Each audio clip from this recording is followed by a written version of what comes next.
जय माता दी। आप सभी भक्तों को, आप सभी भक्त मेरा प्रणाम स्वीकार करें। माता महाकाली धाम में आप सभी का स्वागत है। सभी भक्त जो भी ये वीडियो देख सुन रहे हैं, माता महाकाली अपना वरदमय हस्त हमेशा उन पर बनाए रखे, उन सबका मंगल हो, कल्याण हो, आप सभी श्रोताओं का कल्याण हो, आप सभी का भविष्य उज्जवल हो। माता रानी आप सबकी अच्छी इच्छाएं पूर्ण करे, आप सबको आशीर्वाद प्रदान करें। जय माता दी। तो पहले मैं बता देना चाहता हूँ कि ये सीरीज़ का तीसरा पार्ट है जो महाकाली धाम की ओर से चलाई जा रही है, ध्यान मंत्र और ऑरा के ऊपर। मैं कोशिश करूँगा कि ये सीरीज़ पूरी 5 पार्ट में कंप्लीट करूँगा, पर उसके पहले आपको ये वादा करना है कि आप पहले पिछले 2 पार्ट जाकर देख कर आइए, नहीं तो आपको कुछ भी समझ नहीं आएगा। बीच में शुरू करोगे तो कुछ पता नहीं चलेगा। तो इसलिए मेरी आपसे विनती है कि पहले पिछले 2 पार्ट देख कर आइए, फिर ही इस पार्ट में बैठिए आप, तभी आपको आगे का समझ आएगा। क्योंकि अब कुछ सूक्ष्म बातें शुरू होंगी जो आपको पता नहीं है, जो आपको शायद जानकारी नहीं है। ठीक है जी, किताबी बातें नहीं बताऊंगा, कहीं से पढ़ के नहीं बताऊंगा, जो खुद के अनुभव है वही बताऊंगा। तो आप सबसे पहले जाकर पिछले पार्ट देख कर आइए। अब हम चलते हैं आगे। ध्यान। पिछले पार्ट्स में हमने देखा मंत्र और ध्यान कैसे लगता है, क्या करना होता है, तो हमने वो सब सीखा। पर आज हम बताएंगे कि ध्यान और चक्र क्या है, कुंडलिनी क्या है, इसके बारे में बताएंगे आपको। तो सबसे पहले मैंने आपको बताया कि मंत्र जाप करते हो जब आपका ऑरा बन जाएगा तो फिर ऑटोमेटिक आपका ध्यान भगवान में या किसी भी शक्ति में ध्यान आपका लगना शुरू हो जाएगा।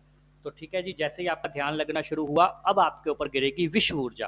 क्योंकि जब आप ध्यान करते हो, एक चीज़ पर फोकस करते हो, तो आपका जो बॉडी है, जो आपका ऑरा है, वो कन्वेक्स लेंस की तरह काम करता है। कन्वेक्स लेंस आपको पता होगा, छोटे हुए ना हम क्लास में एक एक्सपेरिमेंट करते थे, एक लेंस होता था, उसको जब हम पेपर पे रखते थे ना तो सारी एनर्जी वहाँ पे फोकस होकर एक पॉइंट पर गिरती थी और पेपर में आग लग जाती थी।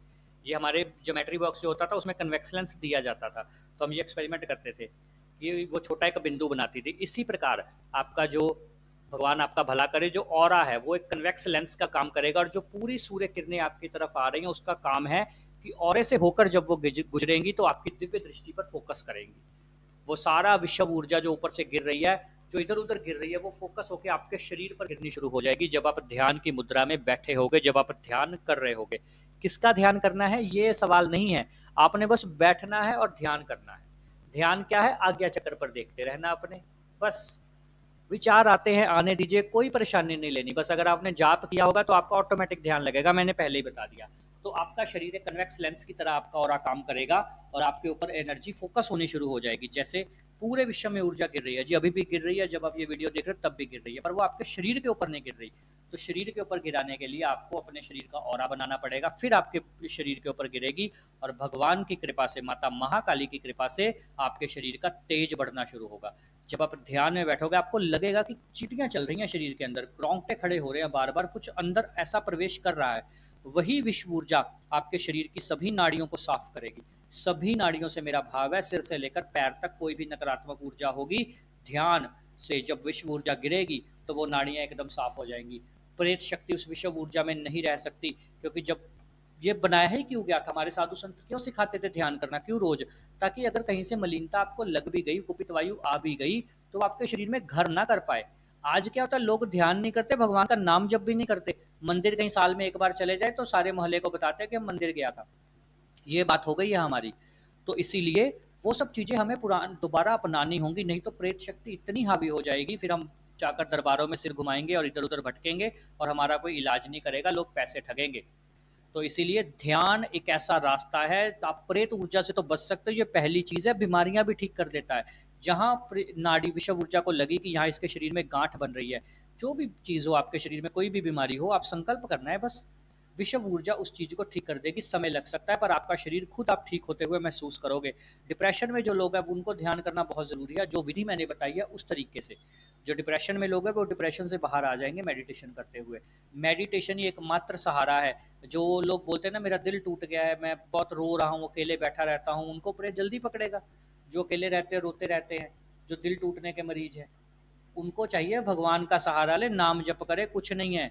कोई आपसे प्यार नहीं करता, कोई कुछ नहीं है, याद रखिएगा मेरी ये बात।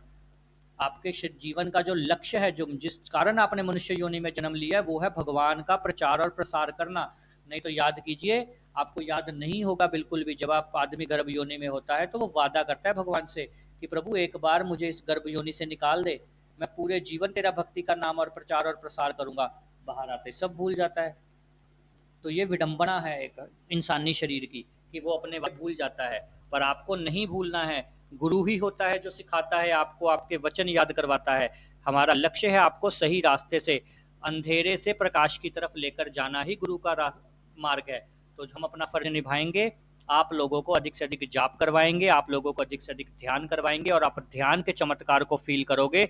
अगर आप चमत्कार चाहते हो तो आप हमें व्हाट्सएप पर संपर्क कर सकते हो, हम आपको शक्तिपात करके दिखाएंगे कि हाँ जी ये चीज़ें होती हैं। वैसे तो सब लोग मानते हैं, ऐसी बात नहीं है, क्योंकि आजकल हर कोई नॉलेज वाला है, हर कोई अपने आप में एक पूरी पुस्तक है, उसको इतनी जानकारी है कि कहने की बात नहीं है। तो हम तो यही कहेंगे कि आप लोग भगवान का नाम जपिए, जितना अधिक जप सकते उतना, जितना अधिक ध्यान कर सकते उतना अधिक ध्यान करिए। जिस दिन आपका ध्यान 2 से 3 घंटे का हो गया, आपको नहीं पता चला, आप 9 बजे बैठे 12 बजे उठे और शरीर में कोई दर्द नहीं, शरीर एकदम हल्का, बिल्कुल फूल, और इतनी ऊर्जा आपके शरीर में है कि आप चाहे तो पृथ्वी पलट दो, इस प्रकार से आपके अंदर भाव आ रहे हैं, तो आप समझिए ध्यान आपका लगना शुरू हो गया। अब जब ध्यान लगना शुरू हो गया, अब जब विश्व ऊर्जा गिरनी शुरू हो गई, क्योंकि मंत्र जाप आपने बंद नहीं किया तो मंत्र जाप भी चल रहा है। जब विश्व ऊर्जा ऊपर से नीचे की ओर आ रही है और मंत्र जाप नीचे से ऊपर की ओर जा रहे हैं, जब इन दोनों का मिलन होगा और ये आपके शरीर पर गिरेंगे इकट्ठे, तब आपकी कुंडलिनी उठेगी। तब ये जो अंदर नाड़ी बैठी है, जो सुप्त अवस्था में है, जो फन जैसे नागिन का फन नीचे को है, तो ये अपना फन उठाएगी। जब फन उठाएगी तो रीढ़ की हड्डी पे आपको महसूस होगा कि कुछ तरल पदार्थ ऊपर जा रहा है, वो है रज, वो है वीर्य, जो ऊपर जाता है, जो प्राण ऊर्जा का संचार करता है। इसीलिए इस सब प्रोसेस के दौरान ब्रह्मचर्य की बहुत महत्वता बताई जाती है। आप चाहे गृहस्थ हो चाहे कुंवारे हो, जैसे भी आपको ब्रह्मचर्य का पालन करना चाहिए इस सब जाप के दौरान। और अगर आपका कोई नकारात्मक ऊर्जा आपके ब्रह्मचर्य में बाधा डाल रही है या कोई परेशानी दे रही है, तो आप हनुमान जी का कवच लगा सकते हो, हनुमान साठिका का पाठ कर सकते हो, बजरंग बाण का पाठ कर सकते हो, हनुमान चालीसा का पाठ कर सकते हो, जिस भी देवता में आपके भैरव कवच का पाठ कर सकते हो। ये सब चीज़ें आपको वैसे तो होगा नहीं जब आप ध्यान करोगे शुरुआती स्टेज में, जैसे मैंने विधि बताई, अगर आप वैसे करोगे तो आपको ये परेशानी नहीं आएगी, ये भी बात पक्की है। पर फिर भी अगर आती है तो आप कवच अपना लगा सकते हो, दुर्गा कवच भी लगा सकते हो, बहुत ही उत्तम पाठ है ये। उसके बाद जी, जब ये विश्व ऊर्जा आपके ऊपर गिरेगी, फिर उठेगी कुंडलिनी। जो कुंडलिनी माता है, जो सर्पनी माता है, जो आप अलग अलग किताबों में पढ़ते हो, अंग्रेज भी जिसके बारे में बात करते हो, बहुत कुछ, हर एक फॉरनर इसके बारे में पढ़ता है। आप अपने ही लोग यहाँ के होकर नहीं पढ़ रहे हो, बाहर के लोग पढ़ के अपनी कुंडलिनी जागृत करके और पता नहीं कहाँ कहाँ पहुँच गए हैं। चक्रों के बारे में उन्होंने कितनी बातें बताई हैं। तो ये सब है जी। जब उठेगी कुंडलिनी, फिर कुंडलिनी के होंगे चक्र जागृत। तो एक बात मैं आपको पहले बता देना चाहता हूँ कि चक्र सातों एक ही बार जागृत होता है। इस भ्रम में नहीं रहना चाहिए कि धीरे धीरे चक्र जागृत होते हैं, ऐसा कुछ नहीं है।